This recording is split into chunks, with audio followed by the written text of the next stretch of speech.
इस प्रकार ये स्पष्ट है कि भारतीय संविधान निर्माण की जो प्रक्रिया जो हुई उन 2 वर्ष 11 महीने 18 दिनों के काल में, वो बड़े गहन विवादों का दौर था, विवादित परिचर्चाओं का दौर था और संविधान सभा को इस कड़वे दौर से गुजरना पड़ा, ऐसे दौर से गुजरना पड़ा।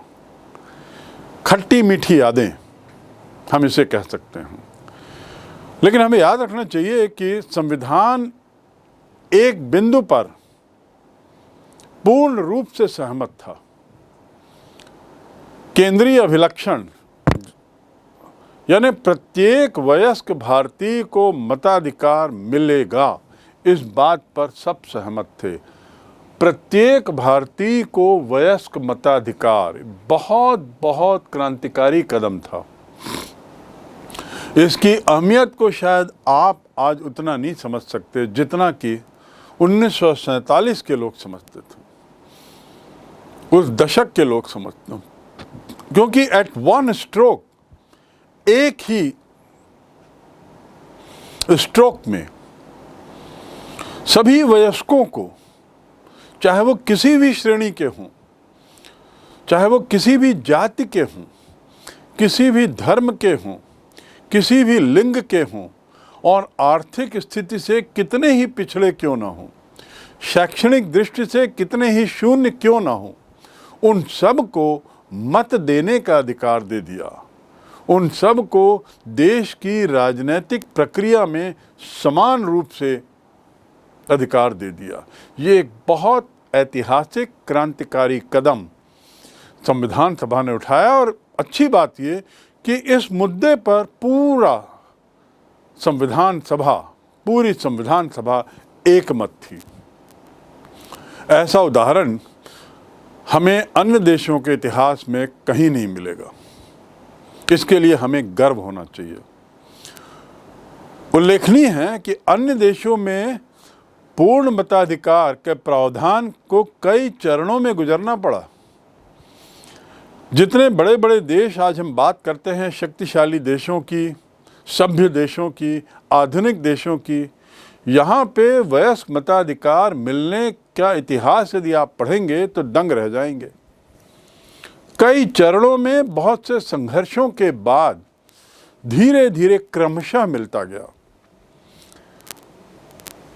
उदाहरण के लिए अमेरिका, इंग्लैंड, इसमें मताधिकार सबसे पहले केवल संपत्ति वाले लोगों को था। मत देने का अधिकार किनको था?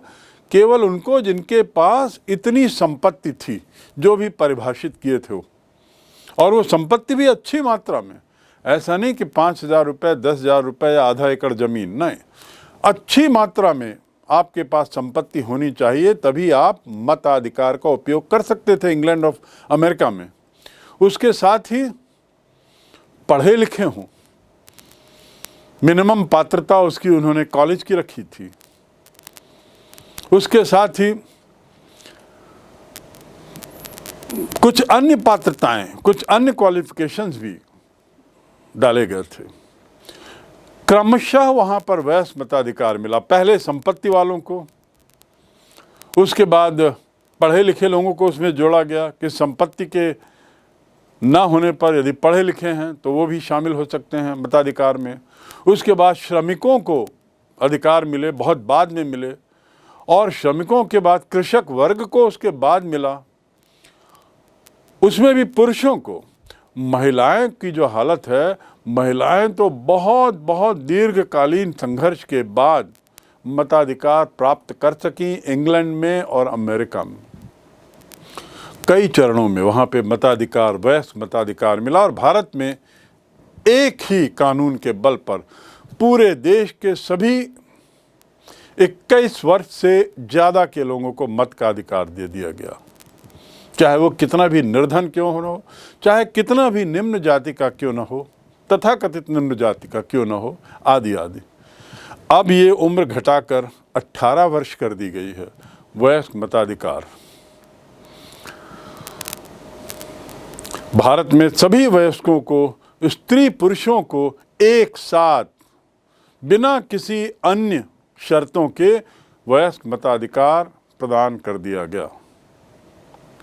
लगभग 3 वर्ष का जो अथक परिश्रम था वो 26 नवंबर 1949 को पूरा होता है, जब संविधान सभा ने अंतिम रूप से ये संविधान को पास कर दिया। और मैंने आपको बताया था कि उसमें लगभग 2000 संशोधन हुए।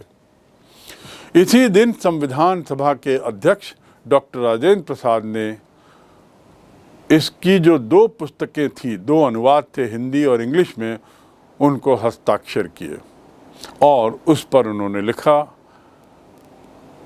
अवसादों के साथ इस पर हस्ताक्षर किए। ये दोनों जो पुस्तकें थी, एक हिंदी में मौलिक रूप से और एक अंग्रेजी में। भारतीय संविधान का मौलिक रूप से अंग्रेजी में होना एक अवसाद था और दूसरा अवसाद था किसी भी पद पर खड़े होने के लिए कोई शैक्षणिक योग्यता आवश्यक नहीं थी। तो इस दिन डॉक्टर राजेंद्र प्रसाद दस्तखत करते हैं 2 अवसादों के साथ, और ये दोनों अवसाद क्या थे मैंने बता दिया। पहला, मौलिक रूप से अंग्रेजी में होना भारतीय संविधान का, और दूसरा, किसी भी पद पर खड़े होने के लिए शैक्षणिक योग्यता का आवश्यक ना होना।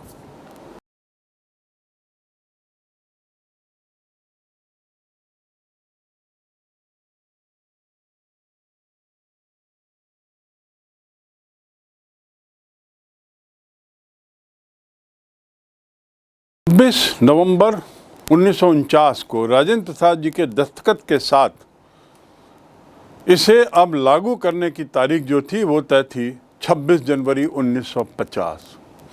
26 जनवरी 1950 यानी इस ऐतिहासिक घटना का 20वीं वर्षगांठ। इस ऐतिहासिक घटना की 20वीं वर्षगांठ। क्या ऐतिहासिक घटना?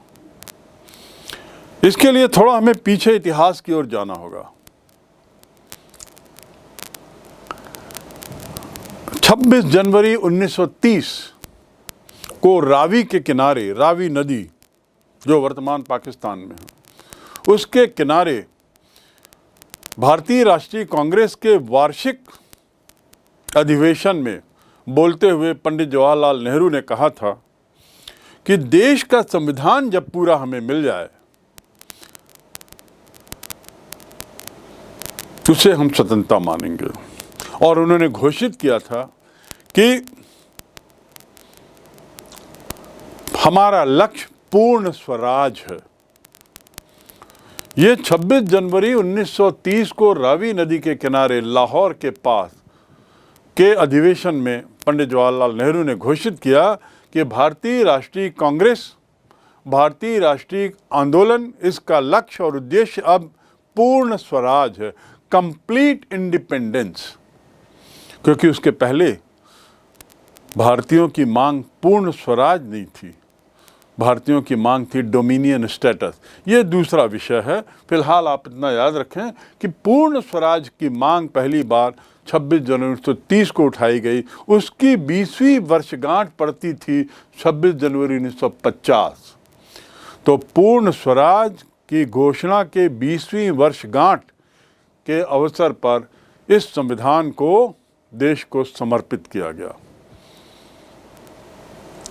26 जनवरी 1950 को ये संविधान को देश को समर्पित किया गया। और इस प्रकार जो प्रक्रिया कैबिनेट मिशन से के प्रस्ताव से 1946 में प्रारंभ हुई थी, वह प्रक्रिया अब पूर्ण रूपेण समाप्त होती है 26 जनवरी 1950 को। और 26 जनवरी 1950 को ये संविधान लागू हो जाता है। अंग्रेज तो 1947 में चले गए, लेकिन अंग्रेजी कानून का अंत हुआ 26 जनवरी 1950 को।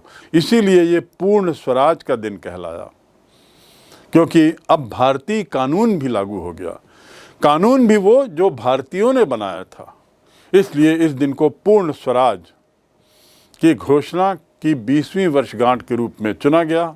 और इस दिन भारत वास्तव में एक लोकतांत्रिक गणतंत्र बना, लोकतांत्रिक गणतंत्र 26 जनवरी 1950 से। इसीलिए इस दिन को गणतंत्र दिवस के रूप में मनाया जाता है।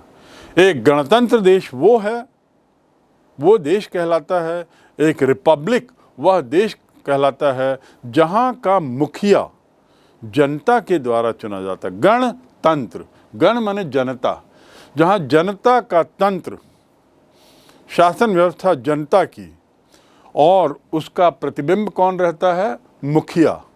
जहां देश का मुखिया जनता के द्वारा चुना जाए वह गणतंत्र कहलाता है। इसीलिए 26 जनवरी 1950 को संविधान लागू हुआ।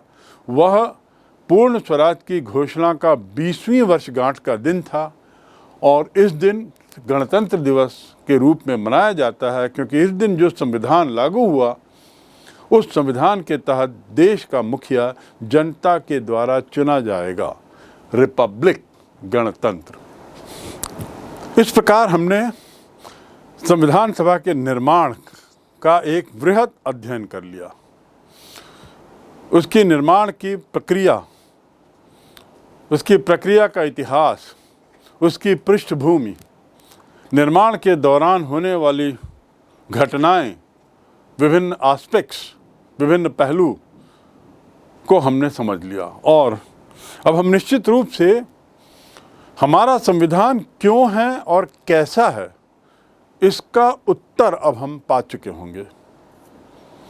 हमारे संविधान की जो दिशा है, उस दिशा को पाने के लिए कितना संघर्ष करना पड़ा, ये हम समझ गए।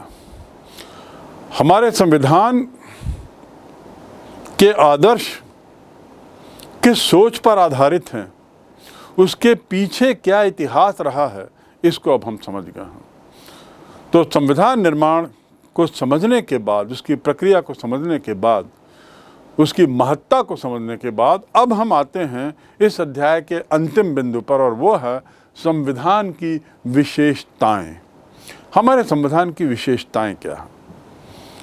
निश्चित रूप से आपने इन विशेषताओं का गहन अध्ययन कक्षा 11वीं में राजनीति विज्ञान में किया होगा, क्योंकि कक्षा 11वीं के राजनीति विज्ञान के विषय में संविधान को लेकर कई अध्याय हैं। लेकिन यहाँ पर संविधान निर्माण के साथ जोड़ते हुए संविधान की विशेषताओं को दोहराना उचित होगा। तो चलिए अब हम बिंदुवार संविधान निर्माण की, संविधान की विशेषताओं पर ध्यान दें। भारत का जहाँ तक संविधान है वो विश्व का एक बेजोड़ नमूना है, एक अनूठा संविधान है। पहला बिंदु जो आपको समझना है, आपको याद रखना है, वह है ब्रिटेन की संसदीय प्रणाली के नमूने पर आधारित। ये जो संविधान है यह इंग्लैंड की संसदीय प्रणाली के नमूने पर आधारित है, नकल नहीं है, कुछ हद तक प्रभावित है बस। तो हमारे लिए किस तरह की प्रणाली होगी, इसको लेकर हम इंग्लैंड से थोड़ा सा प्रेरणा लिए हैं, किंतु एक विषय में ये उससे भिन्न है। ये याद रखें, इंग्लैंड से प्रभावित तो है पर उससे भिन्न, कि ब्रिटेन में संसद सर्वोच्च है।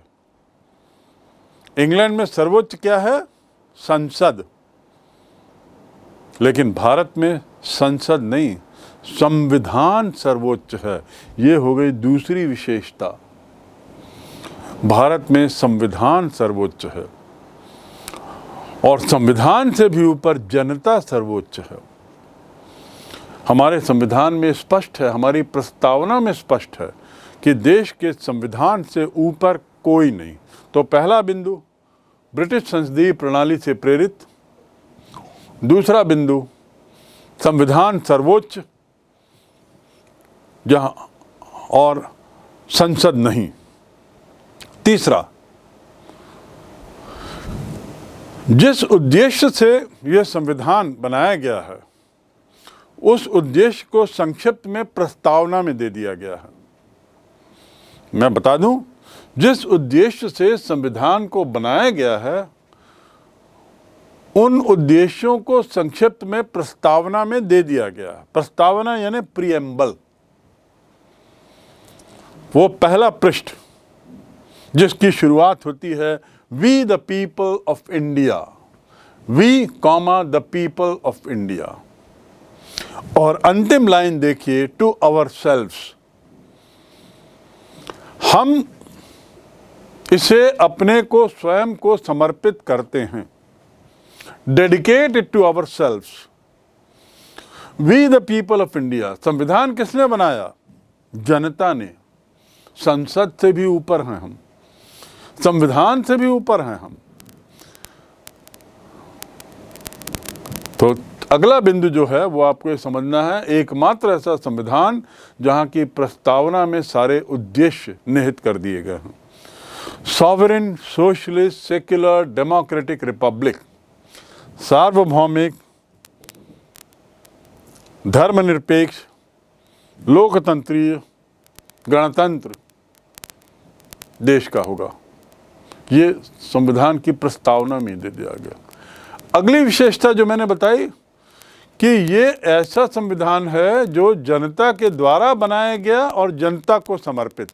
कभी आपने सुना है कि मैं एक भवन बनाऊं और वो भवन में बाहर पत्थर लगाऊं कि मैं यह भवन बनाता हूं और इसे अपने स्वयं को समर्पित करता हूं?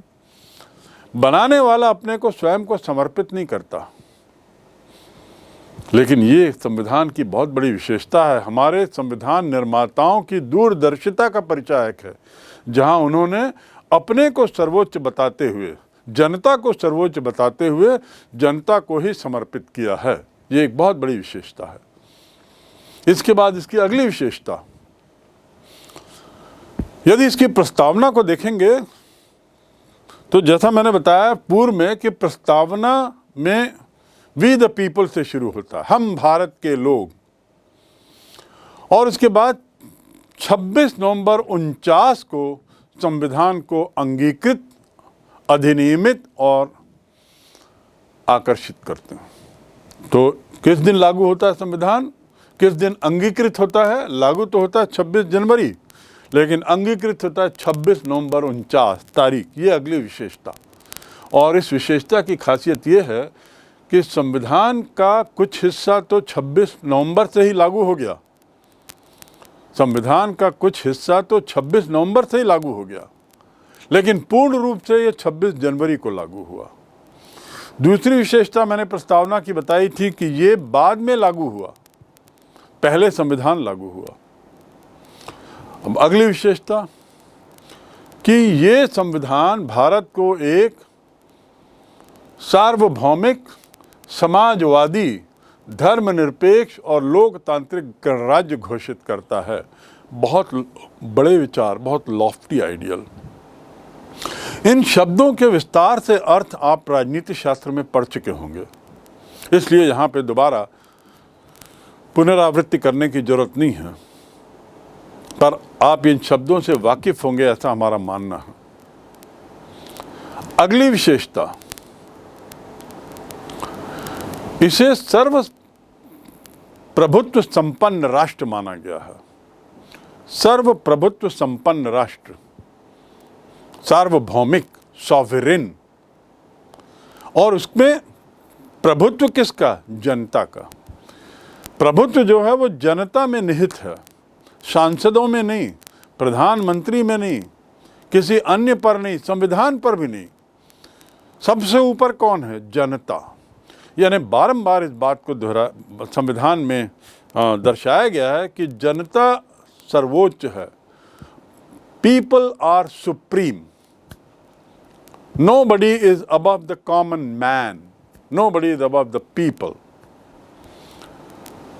इसका मतलब ये है सार्वभौम होने का कि ये किसी भी बाहरी दबाव से मुक्त है। कोई अन्य देश हमें किसी तरह का आदेश नहीं दे सकता, और अंतर्राष्ट्रीय मामले में हमें जो निर्णय लेना है हम स्वतंत्र हैं। कोई देश हमें किसी तरह से प्रभावित नहीं कर सकता। हम स्वेच्छानुसार कार्य कर सकते हैं। अगली विशेषता, भारत समाजवादी राष्ट्र घोषित किया गया है, और ये समाजवादी राष्ट्र की जो घोषणा हुई है इसे प्रस्तावना में बाद में शामिल किया गया। समाजवादी शब्द को याद रखेंगे।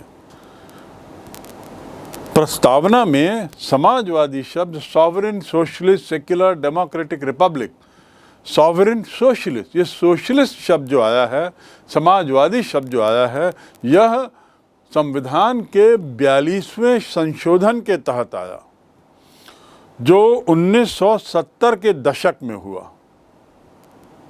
संविधान के 42वें संशोधन 1970 के दशक में हुआ और तब जोड़ा गया समाजवादी शब्द प्रस्तावना में। इसका मतलब यह है कि समानता का आदर्श केवल राजनीतिक क्षेत्र में नहीं बल्कि सामाजिक और आर्थिक क्षेत्र में भी समानता का प्रयास किया जाएगा। राजनीतिक समानता नहीं, वयस्क मताधिकार देकर सभी को समान कर दिया, वो तो ठीक है, वो तो राजनीतिक समानता है, पर आर्थिक समानता, सामाजिक समानता, इस पर भी हम वचनबद्ध हैं और एक ऐसे समाज की कल्पना करते हैं, एक ऐसे समाज को पाने के लिए आतुर हैं जो समाजवादी हो, जहां सब समान हो सभी दृष्टि से। संविधान सभा की कुछ अन्य विशेषताएं और अहम हैं और ये हमारी संविधान को एक विश्व मंच पर बहुत ऊंचा स्थान देती है। इन विशेषताओं में अगली विशेषता धर्मनिरपेक्षता संबंधी है। धर्मनिरपेक्ष ये शब्द जो है 42वें संशोधन में जोड़ा गया था, जब समाजवादी शब्द भी संविधान की प्रस्तावना में जोड़ा गया। तो ये प्रस्तावना में जोड़ा गया, sovereign socialist secular democratic Republic. Secular का अर्थ होता है धर्म निरपेक्ष, और धर्म निरपेक्ष का अर्थ क्या है? हम में से बहुत से लोग इसे गलत मायने में रखते हैं। धर्मनिरपेक्ष का अर्थ ये है कि राज्य का कोई अपना धर्म नहीं है, राज्य की नज़र में सभी धर्म समान हैं। समानता भारत के संविधान का एक मूल मंत्र है। उसी समानता के तहत संविधान में ये प्रावधान स्पष्ट किया गया है कि धर्म के मामले में भी राज्य की नज़र में सभी समान हैं। किसी भी व्यक्ति को स्वेच्छानुसार कोई सा भी धर्म अपनाने का अधिकार है। अगली विशेषता संविधान संबंधी वह है अगला शब्द लोकतंत्रीय, सॉवरेन सोशलिस्ट सेक्युलर डेमोक्रेटिक। लोकतंत्रीय, यहाँ मैं बता दूं कि डेमोक्रेसी का मीनिंग क्या है। डेमो मीन्स सिर, हेड अंग्रेजी में डेमो, और क्रेसी मीन्स शासन। ब्यूरोक्रेसी, ऑटोक्रेसी, प्लूटोक्रेसी, डेमोक्रेसी, जेरेंटोक्रेसी, बहुत तरीके की शासन प्रणालियां हैं दुनिया में। उनमें से एक शासन प्रणाली कहलाती है डेमोक्रेसी, और जिसमें डेमोक्रेसी लोकतांत्रिक व्यवस्था ऐसी व्यवस्था है जिसमें नंबर ऑफ हेड्स, सिर की संख्या के आधार पर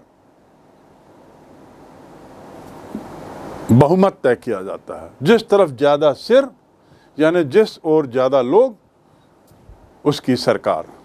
यह है लोकतांत्रिक व्यवस्था, डेमोक्रेसी।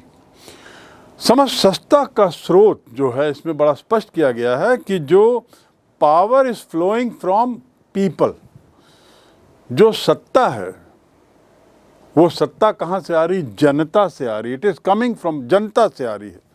जनता शासक का चुनाव करती है और शासक जनता के प्रति उत्तरदायी हो जाती है। कौन चुनाव करता है? जनता करती है। तो सर्वोच्च कौन हुआ? निश्चित रूप से जनता सर्वोच्च हुई। और शासक जो है, सरकार जो है, वह जनता के प्रति उत्तरदायी। सवाल यह आ सकता है कि ये लोग तो उत्तरदायी आपको दिखते नहीं दैनंदिनी में, डे टू डे लाइफ में, लेकिन आपने 11वीं के राजनीति विज्ञान में ये निश्चित रूप से अध्ययन किया है कि किस प्रकार जनता के प्रतिनिधि संसद में बैठकर जनता की आवाज़ रखते हैं, जनता के मत को सामने रखते हैं, और ऐसा करते हुए वे जो भी भूमिका निभाते हैं वो जनता की आवाज़ मानी जाती है। तो इसलिए जनता का चुनाव एक तरीके से ये स्पष्ट करता है कि जनता सर्वोच्च है, लोकतंत्रीय प्रणाली है। अगली विशेषता गणतंत्र, sovereign socialist secular democratic Republic. ये गणतंत्र है जिसको मैं पूर्व में भी आपको समझा चुका हूँ, परिभाषित कर चुका हूँ कि गणतंत्र क्या है। यहाँ पर एक बार पुनः बता दूँ कि कार्यकारिणी अर्थात सरकार का वो अंग जिसका काम है देश में संविधान लागू करना, देश की कानून व्यवस्था को चलाना आदि आदि, उसका जो मुखिया है, चाहे राष्ट्रपति हो, भारत के परिप्रेक्ष्य में राष्ट्रपति का पद या दूसरे शब्दों में किसी देश की कार्यकारिणी के मुखिया का पद जहां पैतृक ना हो, वंशानुगत ना हो और उस पद को चुनाव के द्वारा भरा जाता हो, वह देश रिपब्लिक या गणतंत्र कहलाता है। भारत के मामले में राष्ट्रपति सर्वोच्च है और यह पद भी प्रत्यक्ष रूप से ही चुनाव से भरा जाता है, चुनाव के माध्यम से। राष्ट्रपति का बेटा या राष्ट्रपति के कोई रिश्तेदार अगले राष्ट्रपति बनेंगे ऐसा नहीं है। नए राष्ट्रपति का, हर राष्ट्रपति का 5 साल के कार्यकाल पूर्ण होने पर चुनाव होता है और यह चुनाव प्रत्यक्ष इसलिए माना गया है क्योंकि इनका चुनाव जनता के प्रतिनिधि करते हैं, चाहे वे संसद के हों, चाहे वे राज्यों की विधानसभाओं के हों। इनके सम्मिश्रण से, इनके मतों से, बहुमत के आधार पर राष्ट्रपति का चुनाव होता है। इसलिए भारत एक गणतंत्र है। और चूंकि 26 जनवरी को नए संविधान के लागू होने पर सर्वोच्च पद के चयन की प्रक्रिया का नियम लागू हो गया, इसलिए उस दिन से भारत क्या कहला रहा है? गणतंत्र। अगली विशेषता, भारत का संविधान लिखित संविधान है। आप सोचते होंगे इसमें नई बात कौन सी? आपको मालूम होना चाहिए कि इंग्लैंड का संविधान लिखित नहीं है। इंग्लैंड का संविधान परंपरा के अनुसार चल रहा है, वहाँ की रीति रिवाजों के अनुसार चल रहा है, और भारत का संविधान लिखित है।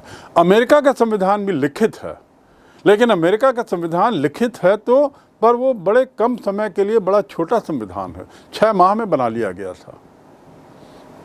भारत का संविधान लिखित संविधान है, सबसे विस्तृत संविधान है और उसके अलावा सबसे विशाल होने के अलावा बनाया गया संविधान है। कहीं से लिया गया नहीं है, कहीं से लिया गया नहीं कि आमूल चूल रूप से, पूर्ण रूप से हमने कहीं से उसे ले लिया हो, ऐसा नहीं है। निश्चित रूप से संविधान बनाने की प्रक्रिया में अलग अलग मुद्दों पर अलग अलग देशों से हमें प्रेरणा मिली है, जिसका जिक्र मैं बाद में करूंगा। लेकिन फिलहाल आपको इतना समझ लेना है कि हमने जस के तस किसी देश के संविधान को अपने देश में नहीं लिया है। तो यह संविधान लिखित है, निर्मित है और विशालतम है, सबसे विशालतम होने का कारण मैंने पूर्व में बताया, विविधता, देश की विविधताएं, देश का लंबा इतिहास और सांस्कृतिक विषमताएं, विविधताएं इस बात के लिए विवश करती हैं कि हमारा संविधान विस्तृत हो। अगली विशेषता, संसदीय प्रणाली। मैंने पूर्व में इस विशेषता का जिक्र करते हुए आपको बताया था कि इस मामले में हम इंग्लैंड से प्रेरित हुए हैं, इंग्लैंड की संसदीय प्रणाली से। यह संसदीय प्रणाली विशेषता इसलिए है क्योंकि इसमें 2 सदन हैं, 2 सदन, 2 हाउस, लोकसभा और राज्यसभा, या एक अपर हाउस, दूसरा लोअर हाउस। अपर हाउस यानी राज्यसभा, लोअर हाउस यानी लोकसभा। 2 सदनों से मिलकर हमारी संसद बनती है, पार्लियामेंट बनती है। इस पर हम विस्तार फिर अगले अध्यायों में करेंगे, अगले बिंदुओं पर करेंगे। अगली विशेषता, नीति निर्देशक सिद्धांत। नीति निर्देशक सिद्धांत अंग्रेजी में जिसे कहते हैं directive principles of state policy. ये नीति निर्देशक सिद्धांतों का संविधान में जोड़ा जाना एक बहुत महत्वपूर्ण बात है। और तो और आपको ये जान लेना चाहिए कि संविधान का हिस्सा होते हुए भी नीति निर्देशक सिद्धांत कानूनी बंधन नहीं रखते। यानी नीति निर्देशक सिद्धांतों को लेकर संविधान का हिस्सा होते हुए भी इसके आधार पर कोई व्यक्ति कोर्ट में न्याय या अन्याय की बात नहीं कर सकता। तो आखिर नीति निर्देशक सिद्धांत क्या है? सरकार के लिए दिशा है, सरकार के लिए ये दिशा है, सरकार के लिए ये जनता की अपेक्षाएं हैं, सरकार के लिए ये जनता की आवाज़ है। जब भी सरकार कोई सी नीति बनाएगी तो उसके लिए कुछ दिशाएं देता है, उसके लिए कुछ उनको डायरेक्टिव देता है, कुछ इशारा देता है, कुछ हिंट देता है, बस। लेकिन बहुत महत्वपूर्ण है, इन नीति निर्देशक जो तत्व हैं, इनमें से जितनों पे कानून बनाई सरकार, जितने नीति निर्देशकों पर सरकार कानून बनाए, वह सरकार उतनी ही अच्छी मानी जाएगी, क्योंकि वे बिंदु अब नीति निर्देशक से हटकर कानूनी जामा पहन लेते हैं। तो एक अच्छी सरकार वो जो ज़्यादा से ज़्यादा नीति निर्देशक तत्वों को कानूनी जामा दे। अगली विशेषता मूल अधिकार, जिसका जिक्र भी पूर्व में हो चुका है।